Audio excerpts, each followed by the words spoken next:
সবাইকে অন্নপূর্ণা রান্নাঘরের পক্ষ থেকে স্বাগতম। আজকে আমি নিয়ে এসেছি লবঙ্গ লতিকা একটা পিঠা রেসিপি। লবঙ্গ লতিকা পিঠার জন্য নিয়ে নিয়েছি 1.5 কাপ পরিমাণ ময়দা, নিয়ে নিয়েছি 1 চা চামচ লবণ, দিয়ে দিচ্ছি রান্নার রেগুলার তেল। এবার আমি পানি দিয়ে ভালোভাবে মাখিয়ে নিব।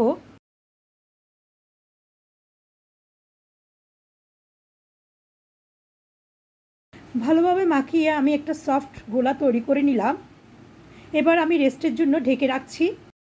এবার চুলায় একটা প্যান বসিয়ে আমি দিয়ে দিচ্ছি নারকেল কোড়ানো, এরপর দিয়ে দিচ্ছি 1/2 কাপ পরিমাণ গুড়। আমি অল্প পরিমাণে পানি অ্যাড করছি। আমি দিয়ে দিলাম 2টো এলাচ। এবার আমি অনবরত নাড়তে থাকবো। আমার পুরটা তৈরি হয়ে গেল। একটা বাটিতে আমি তুলে নিচ্ছি। আপনারা ভিডিওতে দেখতে পাচ্ছেন আমার পুরটা।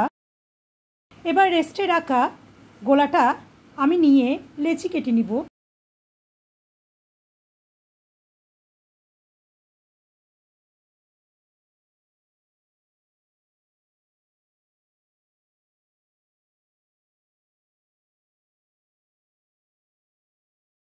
এবার আমার লেচি কাটা হয়ে গেলে আমি বেলে নিব।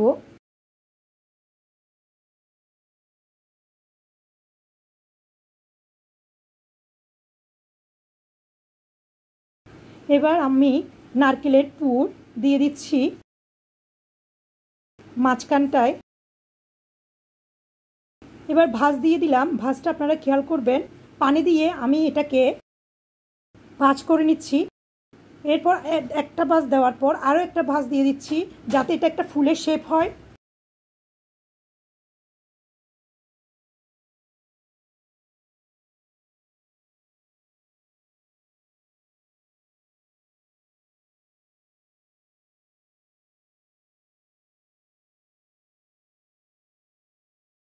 এবার সবশেষ ভাঁজটা আমি দিব।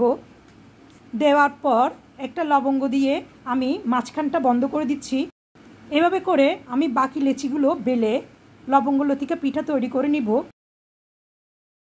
এটার নাম লবঙ্গ লতিকা হওয়ার কারণ এটার মাঝখানে লবঙ্গ দিয়ে সিল করে দেওয়া হয়, যার কারণে পিঠাটার থেকে একটা স্মেল বের হয় আর খেতেও অনেক মজা হয়।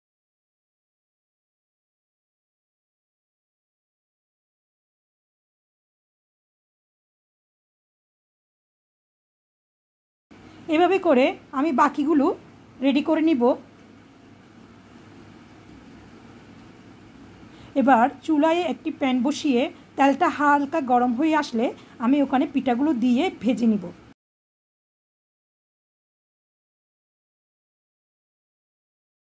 এবার ওই পাশ উল্টে দিয়ে আরও কিছুক্ষণ অপেক্ষা করব লাল হওয়া পর্যন্ত।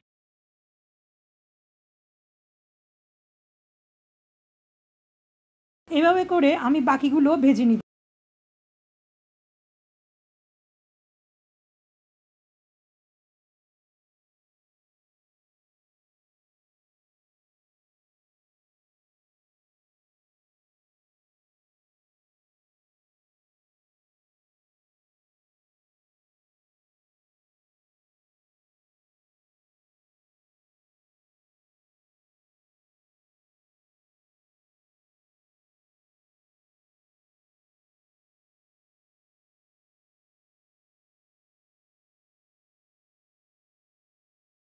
এবার আমার ভাজা শেষ হয়ে গেল।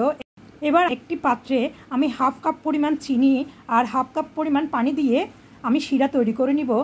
শিরাটা একতার হয়ে গেলে আমি এটা নামিয়ে পিঠার মধ্যে ঢেলে দিব। আপনারা চাইলে শিরা ছাড়াও এটা খেতে পারেন, আর যাদের শিরা দিয়ে খেতে পছন্দ তারা শিরাটা অ্যাড করতে পারেন। আমার শিরা দিয়ে খেতে ভালো লাগবে, এজন্য আমি শিরাটা অ্যাড করলাম। তৈরি হয়ে গেল আমার সুস্বাদু লবঙ্গ লতিকা পিঠা। আমি একটা পিঠা আপনাদেরকে ভেঙে দেখাচ্ছি। দেখছেন কতটা সুন্দর হয়েছে আর খেতেও অনেক মজা। ভিডিওটি ভালো লাগলে লাইক ও সাবস্ক্রাইব করে পাশে থাকবেন। ধন্যবাদ সবাইকে।